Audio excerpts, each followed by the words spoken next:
James Walker stood in the hallway of Hope's Children Orphanage, his footsteps echoing against the worn tiles. At 62, he wasn't the typical adoption candidate. His graying hair and the deep lines around his eyes told stories of decades spent in military labs, developing better ways to help wounded soldiers return to normal life. The orphanage director, Mrs. Bell, walked beside him, her clipboard clutched tightly to her chest. "Mr. Walker, are you sure you wouldn't like to see some of our other children? We have several wonderful candidates who might be more suitable for someone of your experience." James knew what she meant. The boy he'd expressed interest in, David, was different from the others. Not just because of his dark skin, which stood out in this predominantly white neighborhood, but because of the basic prosthetic leg that replaced his left leg below the knee. "I'd like to speak with David again," James said firmly, ignoring the director's poorly hidden frown. Mrs. Bell led him to the orphanage's small library. Inside, a 12-year-old boy sat alone at a table, surrounded by books about robotics and engineering. His simple metal prosthetic leg stuck out awkwardly to one side, but his focus remained entirely on the complex diagram before him. "David," Mrs. Bell called out, "Mr. Walker would like to speak with you again." The boy looked up, his intelligent eyes showing a mix of hope and caution. James had visited 3 times this week, and each time they'd talked about engineering. David's enthusiasm for the subject reminded James of himself at that age. "Hello, Mr. Walker," David said quietly, carefully closing his book. "I was just reading about hydraulic systems." James pulled up a chair, noting how the metal leg caught the fluorescent lighting. It was a basic model, probably donated, with none of the advanced features he'd helped develop for military veterans. "What do you think about them?" he asked, pointing to the diagram. David's face lit up. "They're amazing. But I think this design could be better. See, if you adjusted the pressure distribution here," he pointed to a specific part of the diagram, "you could improve the efficiency by at least 30%. James studied the boy's suggestion, impressed. David was right. The improvement was obvious once pointed out, but it took a keen mind to spot it. "Would you like to come home with me, David?" James asked suddenly, surprising even himself with the directness of the question. The library fell silent. Mrs. Bell shifted uncomfortably behind them. You want to adopt me?" David's voice trembled slightly. "Even with my..." He glanced down at his prosthetic leg. "Especially with that," James replied firmly. "I've spent my life developing better prosthetics for soldiers. I think we could learn a lot from each other." The next few weeks passed in a blur of paperwork and background checks. James's friends and former colleagues didn't understand his decision. A kid with one leg. "At your age," his friend Tom had said during their weekly coffee meeting, "you're asking for trouble, James. There are plenty of normal kids who need homes." "He's brilliant," James had replied, refusing to engage with Tom's prejudice. "And he deserves a chance." Even the adoption committee seemed skeptical. They questioned his ability, as a single man in his 60s, to care for a child with special needs. But James's military background, financial stability, and genuine connection with David eventually won them over. 1 month later, James stood in his home workshop, watching David explore the space with wide-eyed wonder. The walls were lined with tools, half-finished projects, and designs for advanced prosthetics. The boy moved from workbench to workbench, taking everything in with an engineer's eye. "This is all yours?" David asked, carefully picking up a prototype neural interface. "Ours now," James corrected him. "I think it's time these old designs got a fresh perspective." David smiled, really smiled, for the first time since James had met him. In that moment, James knew he'd made the right decision. Let them laugh. Let them question his choices. He saw something in David that others had missed, not a broken child to be pitied, but a brilliant mind ready to soar. As David began asking detailed questions about the neural interface design, James couldn't help but smile. Sometimes the best decisions in life were the ones others couldn't understand. The first few months in James's home brought changes that neither he nor David had expected. The large house, once filled with silence and the quiet hum of machinery, now echoed with the sound of questions, discoveries, and occasional laughter. David struggled at first, not with his prosthetic leg, but with trust. He kept waiting for the other shoe to drop, for James to realize he'd made a mistake. Each morning, he'd wake up early and clean his room perfectly, as if trying to prove his worth. "You don't have to earn your place here," James told him one morning, finding David organizing the workshop tools for the third time that week. "This is your home now." David paused, a wrench gripped tightly in his hand. "The other families, they always sent me back when things got hard." James pulled up a stool next to him. "Well, I'm not other families, and I'm too stubborn to give up on a good thing." He picked up a complex circuit board from his workbench. "Now, want to help me figure out why this neural feedback loop keeps shorting out?" Day by day, project by project, their bond grew stronger. James taught David the basics of electronic engineering, and to his amazement, the boy often spotted solutions that he had overlooked. They developed a routine: breakfast together, school for David, then afternoons in the workshop where theory met practice. But the outside world wasn't as accepting as their workshop sanctuary. At David's new school, whispers followed him through the hallways. Some teachers automatically placed him in easier classes, despite his obvious intelligence. Other students either avoided him or treated him with awkward pity. "They think I'm stupid," David confided one evening, his voice tight with frustration. He'd just been denied entry to the Advanced Science Club, despite having better grades than most of its members. "The teacher said the stairs to the lab might be too challenging for me." James looked up from the prosthetic joint they'd been redesigning. "Then we'll show them how wrong they are." He pulled out a fresh sheet of design paper. "Remember that improvement you suggested for the hydraulic system? Let's develop it properly. Submit it to the state science fair." For the next 2 months, they worked every free moment. David learned computer-aided design, material stress testing, and the precise calculations needed for hydraulic systems. James watched with pride as his son's confidence grew with each milestone. The other parents laughed when they heard about the project. "You're pushing him too hard," they told James at school meetings. "A child like that needs to focus on basics, not complex engineering." James ignored them all. He saw how David's eyes lit up when they solved a complex problem, how his hands moved with increasing confidence over the tools and materials. The prosthetic leg was no longer something that marked him as different. It had become his inspiration. Their breakthrough came late one night. David had been struggling with a power distribution problem in their design when he suddenly sat up straight. "What if we're thinking about this backward?" he said, sketching rapidly. "Instead of trying to push more power through the system, what if we made it more efficient? Look at how birds use their legs. They don't waste energy." James studied the sketch, a smile spreading across his face. It was brilliant in its simplicity. By mimicking natural movement patterns, they could reduce power consumption by half while improving response time. That night, as James tucked David into bed, a ritual the boy claimed he was too old for but secretly enjoyed, he noticed something different. The tension that had lived in David's shoulders since day one had finally begun to fade. "Thanks, Dad," David mumbled sleepily. It was the first time he used the word, and it caught them both by surprise. James swallowed past the sudden lump in his throat. "Get some sleep, son. We've got more work to do tomorrow." As he closed David's door, James thought about how his colleagues had questioned his decision to adopt. They'd seen only problems and limitations.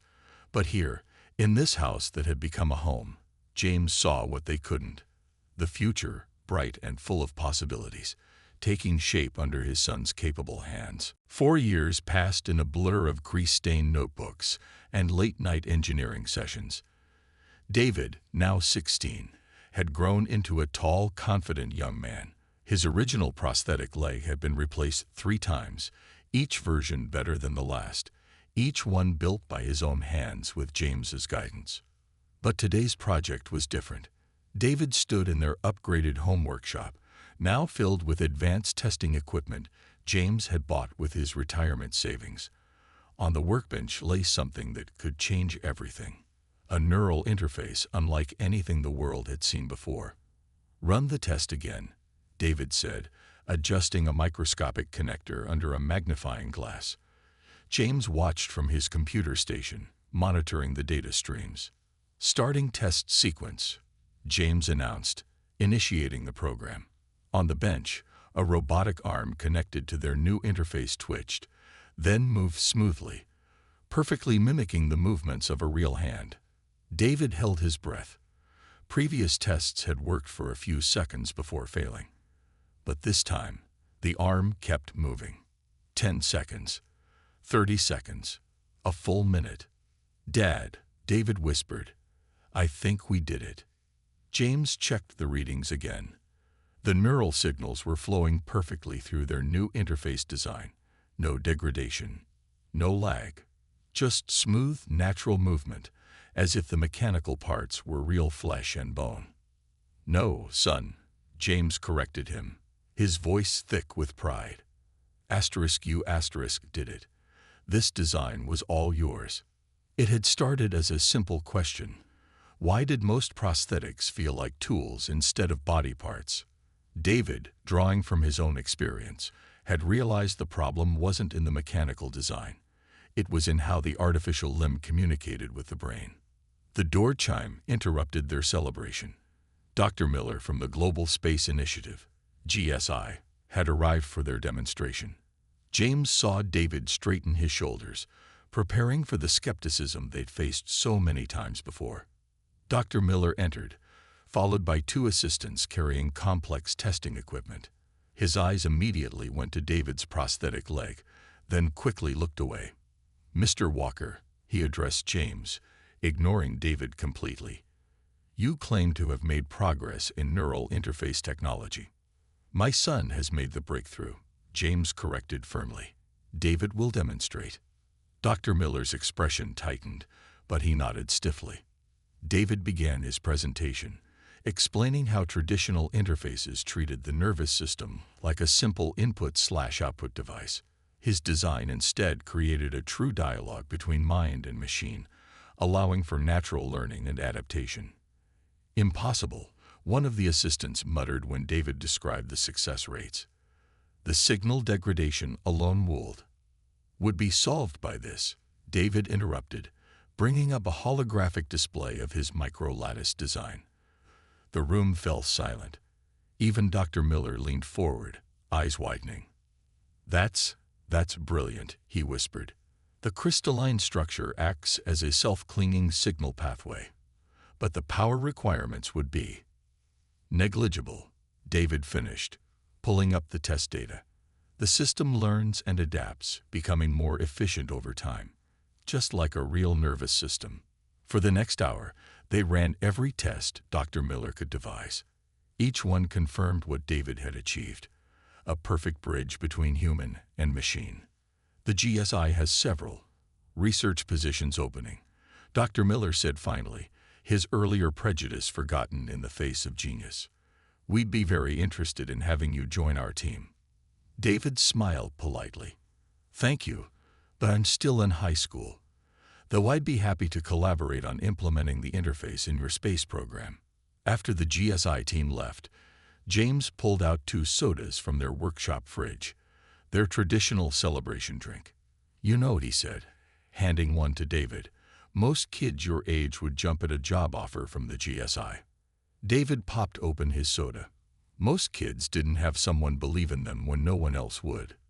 He looked at his father. "Besides, we got more work to do here. I've been thinking about applying this to full neural mapping. Imagine helping people with spinal injuries walk again." James smiled, raising his soda in a toast.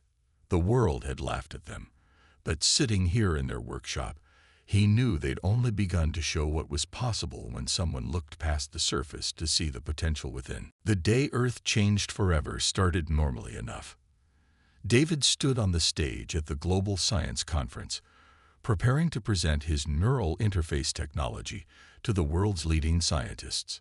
James sat in the front row, watching his son adjust the holographic projector with steady hands. The audience filled every seat in the massive auditorium. News of David's breakthrough had spread, drawing researchers from every major institution. Even those who had once mocked the crippled kid's pipe dreams now leaned forward eagerly, waiting to learn his secrets. The problem with current neural interfaces, David began, his voice clear and confident, isn't in their construction, but in our understanding of how. A deep rumble cut him off. The building shook. Emergency lights flashed. On the massive screen behind David, designed to show his presentation, a new image appeared. A massive ship, sleek and silver, hovering over the city. "Please remain calm," a voice echoed through every speaker, every phone, every device capable of producing sound. "We are the High Council of United Species. We come in peace." The audience erupted in chaos. Security guards rushed to protect the dignitaries. But David stood still on stage, staring at the screen with wonder. James made his way through the panic to join his son. "Looks like your presentation might need to be rescheduled," James said, trying to keep his voice light despite the tension. Before David could respond, the air in the center of the stage shimmed. 3 figures materialized. Tall, humanoid beings with perfect symmetrical features and skin that seemed to shimmer with an inner light. Their eyes, large and silver, scanned the room with an air of clinical detachment. "We apologize for the interruption." The central figure spoke, its voice melodious yet somehow artificial. "We are representatives of the High Council. We have been observing your species for some time." The panic in the room turned to awe. Phones recorded every moment as the aliens surveyed the crowd. Their gaze fell on David, then dropped to his prosthetic leg. Something like distaste flickered across their perfect features. "We had hoped," the alien continued, "that humans might be ready to join the galactic community. But we find imperfections, disabilities, genetic variations that should have been corrected generations ago." David stepped forward, his artificial leg clicking against the stage. "Imperfections?" he asked, his voice steady. "Or opportunities for growth?" The aliens turned to him, surprise evident in their silver eyes. Few humans dared to address them directly. "Your species allows physical defects to persist," another alien spoke. "You even," it gestured at David's leg, "celebrate them. It is inefficient, primitive." James moved to stand beside his son, anger burning in his chest, but David placed a hand on his arm, calming him. "Would you like to see what this primitive approach has created?" David asked. He pressed a button on his presentation remote. The holographic display sprang to life, showing the intricate details of his neural interface design. The aliens studied the display, their expressions shifting from dismissal to confusion to something approaching interest. "This interface design," the third alien spoke for the first time, "it's more advanced than our current systems. How did you?" "Because I lived the problem," David said firmly. "Every limitation pushed me to find new solutions. Every challenge forced me to think differently." He gestured to his leg. "This isn't a defect. It's the reason I could see what your perfect society missed." The aliens conferred among themselves in rapid, musical tones. The audience watched in tense silence, aware they were witnessing a moment that would define humanity's place in the cosmos. Finally, the central alien turned back to David. Perhaps we have been hasty in our judgment. Your approach is unorthodox, but the results cannot be ignored." "Then maybe," David suggested, "instead of judging us by your standards of perfection, you should judge us by our ability to adapt, to innovate, to turn our challenges into strengths." The alien's silver eyes studied David for a long moment. "You present an interesting perspective. The High Council will need to reconsider its position on Earth's readiness for galactic integration." As the aliens prepared to depart, the third one turned back. "We will be watching your continued development with great interest. Its gaze moved between David and James. Perhaps there is something to be learned from your imperfect approach after all. 3 days after first contact, the world was still reeling from the revelation that humans weren't alone in the universe. News channels played endless loops of the aliens' appearance at the science conference, with particular focus on their interaction with David. David and James sat in their living room, watching the latest broadcast from the High Council. The aliens had established a temporary embassy in Geneva, where they continued to assess Earth's readiness for galactic integration. The High Council has reached a decision regarding Earth's status. The central alien announced its perfect features broadcast in crystal-clear definition. We propose a challenge. James felt David tense beside him on the couch. They both knew this moment would define humanity's future.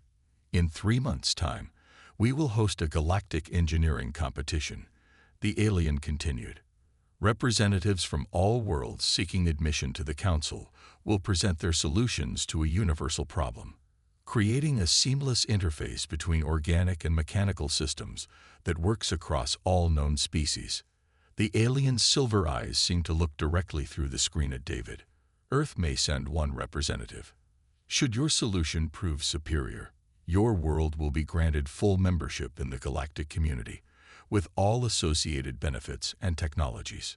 Dad, David whispered, his hands gripping the arms of his chair. That's exactly what we've been working on. Before James could respond, the alien added a final condition.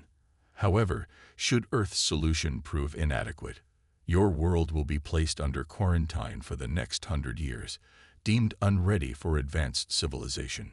The broadcast ended, leaving the room in silence. Within minutes, David's phone began buzzing with calls from the GSI, government agencies, and research institutions. Everyone wanted to be part of humanity's chance at galactic acceptance. We should go to the workshop, James said quietly. We've got work to do. In the following days, their home became the center of a scientific storm. Government officials arrived with offers of funding and resources. Leading researchers sent proposals for collaboration. Many tried to push David aside, suggesting more qualified scientists should lead the project.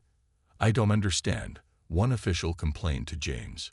Why risk humanity's future on a teenager, especially one with his limitations? James met the man's gaze coolly. Those limitations, as you call them, are exactly why he'll succeed. David doesn't just understand the theory.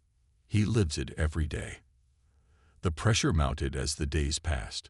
Other nations protested having America's representative lead the project. Some scientists claimed David's neural interface design was too radical, too untested for such a crucial task. Late one night, after another day of endless meetings and arguments, David sat in the workshop, staring at his prosthetic leg. Maybe they're right, he said softly. Maybe I'm not the right person for this. James pulled up a chair beside his son. Remember when you first came home with me? Everyone said I was making a mistake. They couldn't see what I saw. A brilliant mind that understood something they didn't. What was that? David asked, looking up. That our challenges don't limit us. They drive us to find new solutions. James picked up the latest prototype of their neural interface. No one else could have designed this because no one else experienced what you did. You turned your supposed weakness into humanity's greatest strength. David took the prototype, turning it over in his hands. Suddenly, his eyes widened. Dad, I think I know how to make it work for any species. We've been thinking about it backward, instead of trying to make one system that works for everyone. He rushed to the design computer, fingers flying over the holographic keyboard. James watched as a new schematic took shape, more elegant and adaptable than anything they'd created before. We make the system adapt to each user, David explained, excitement building in his voice. Like how I had to learn to adapt with each new prosthetic, but better. James studied the design, a smile spreading across his face. The aliens thought perfection came from eliminating differences, but here was proof that Earth's greatest innovations came from embracing them. The High Council won't know what hit them, James said proudly. Now, let's get to work. The next 2 months transformed James and David's workshop into a round-the-clock laboratory. Holographic displays filled the air with shifting designs, while testing equipment hummed day and night. The government had offered them a high-tech facility, but they chose to stay where their journey had begun. "Look at this," David said one morning, pointing to a simulation on his screen.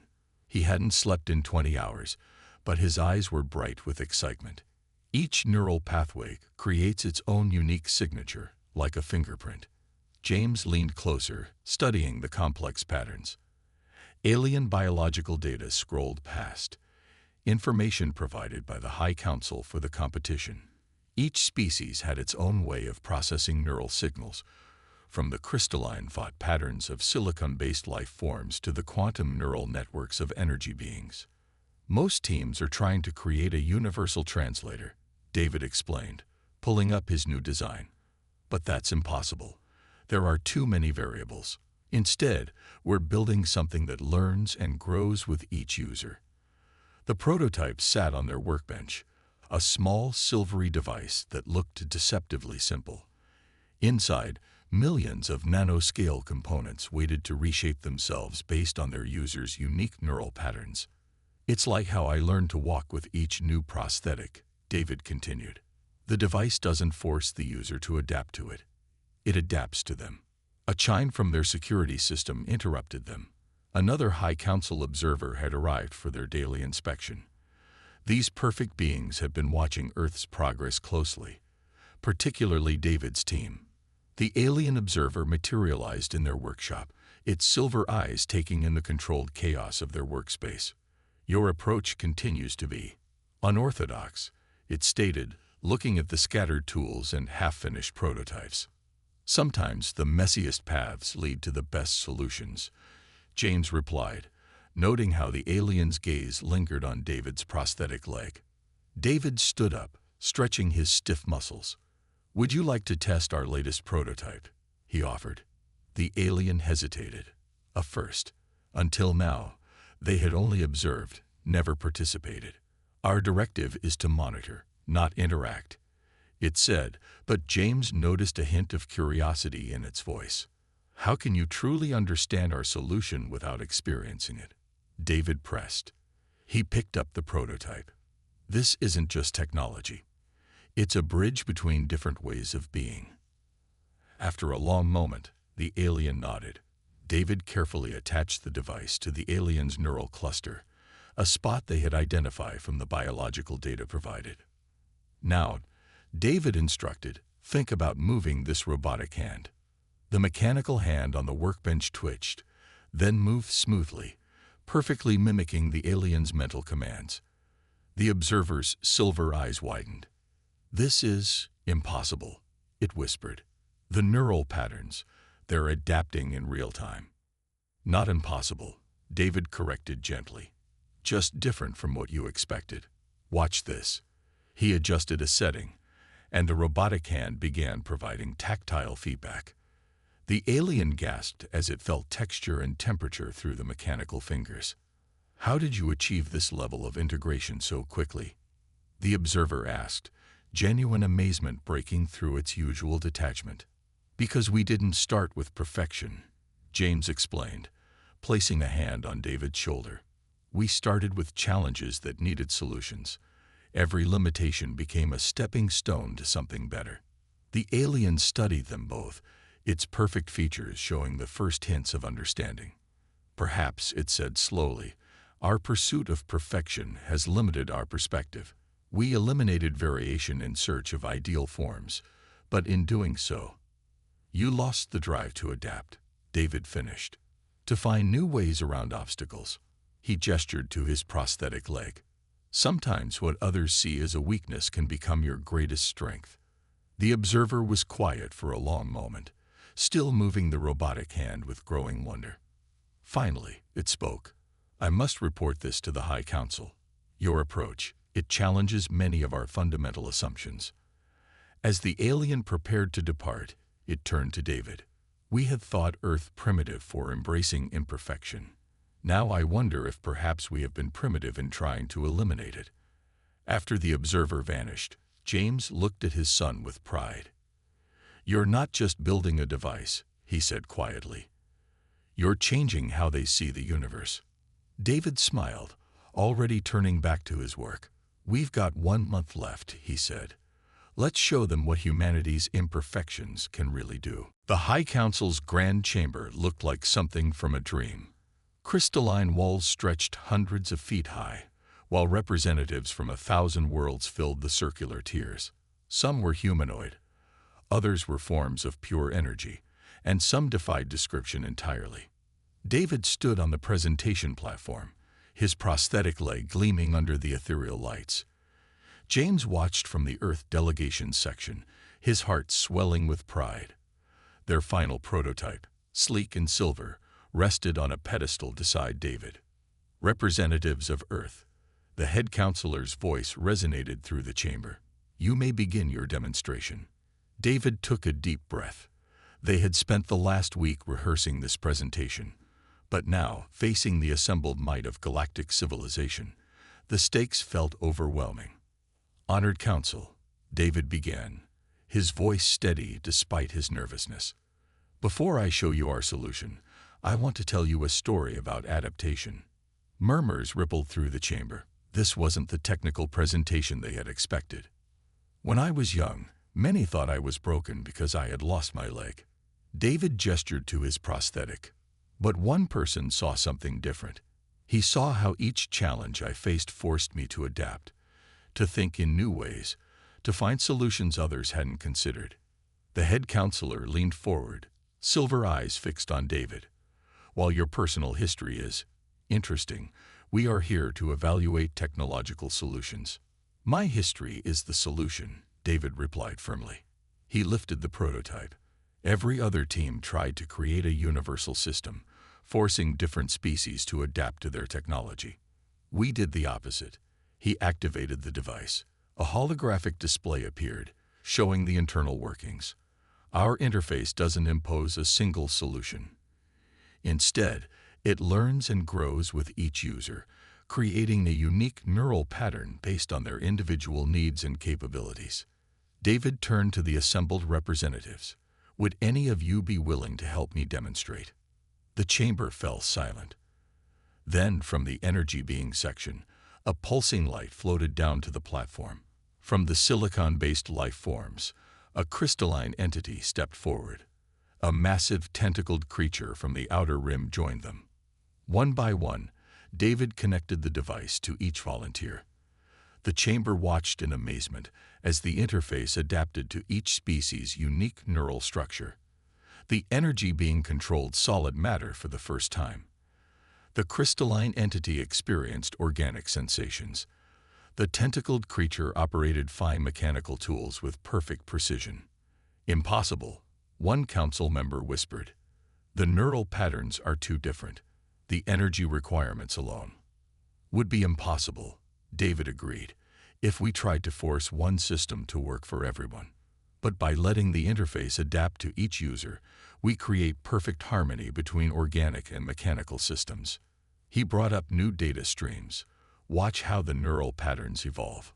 Each user's experience improves the system's ability to adapt to others.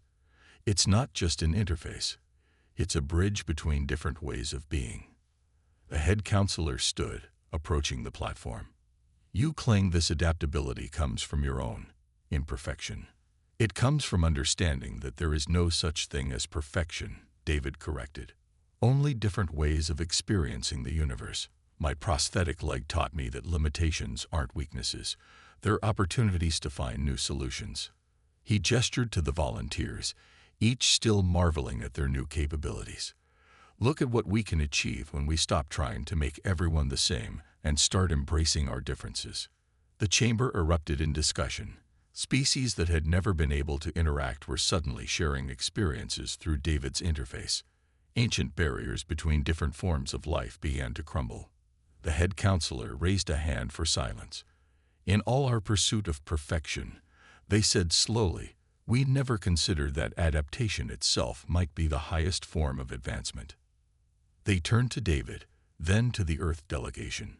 Your species has shown us something remarkable today. Not just technological innovation, but a new way of viewing existence itself. James watched as his son stood tall before the assembled galaxy, no longer the scared boy others had laughed at, but a pioneer who had turned his greatest challenge into humanity's greatest gift to the stars. The days following David's presentation transformed the galactic community. The High Council's chamber, once a place of formal proceedings, buzzed with energy as species that had never communicated before found common ground through his adaptive interface. David and James watched from a floating observation platform as a group of crystalline beings used the interface to experience organic emotions for the first time. Their usually rigid forms shimmered with new colors as they felt joy, wonder, and curiosity. Your device has done more than bridge organic and mechanical systems, a council member said, approaching them. It has bridged the gap between different forms of life itself.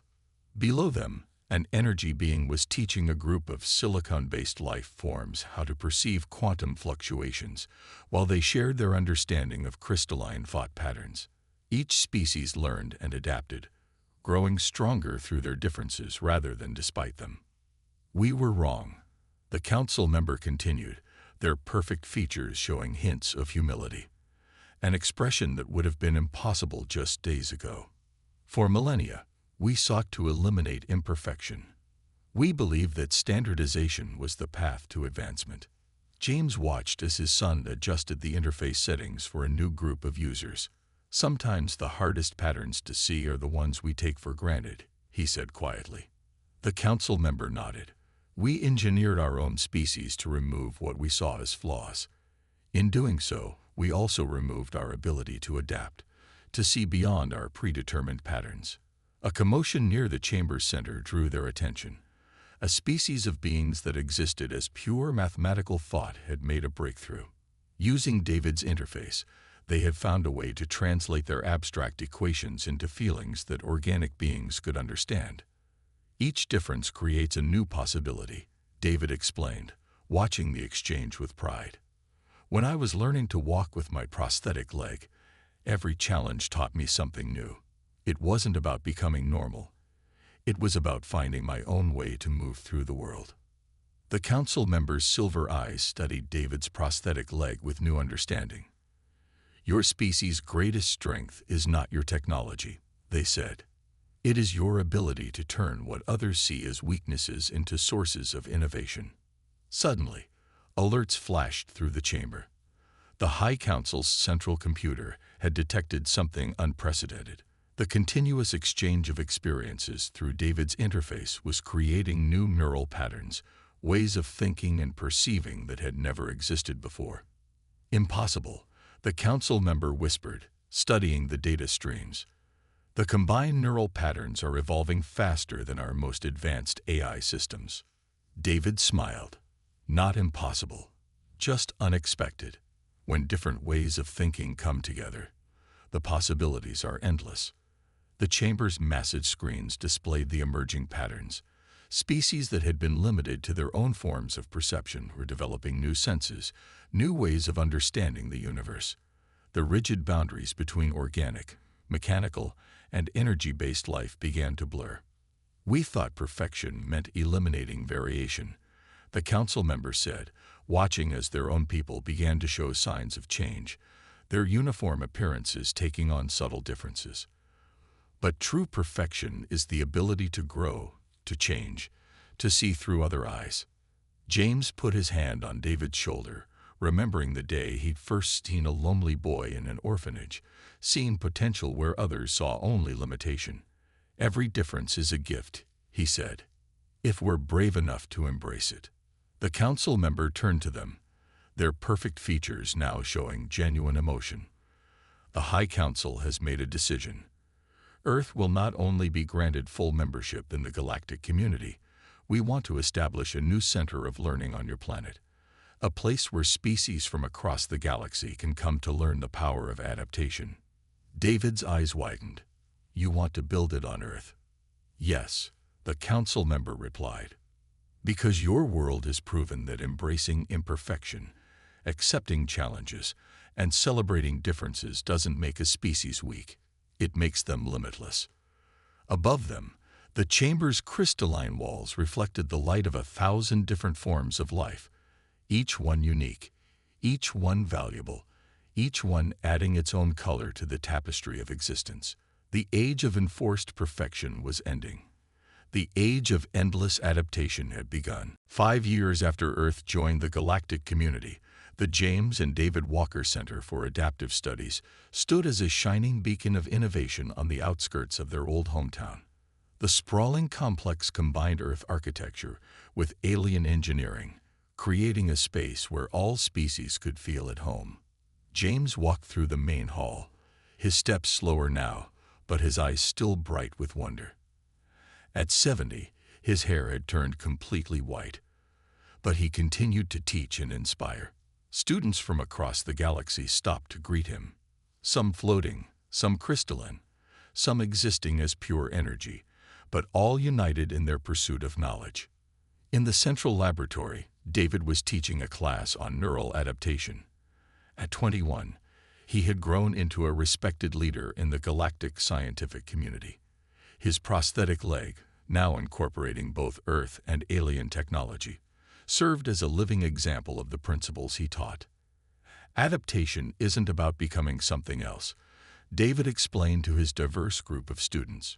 It's about finding your own way to interact with the universe.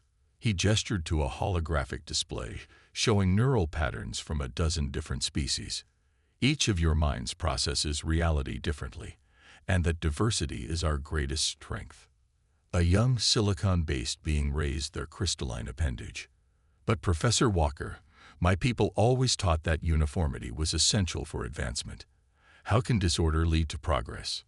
David smiled, remembering his own journey. Let me show you something.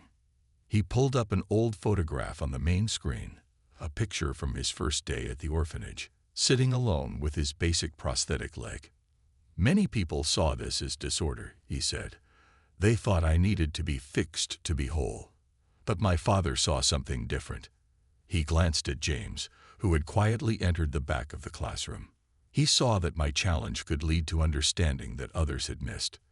The students watched as David brought up a series of images showing the evolution of his neural interface designs, from the first crude prototype to the sophisticated systems now used across the galaxy. Every breakthrough came because we stopped trying to force one solution on everyone, David continued. We learned to let the technology adapt to each user's unique way of being. James felt pride swell in his chest as he watched his son teach.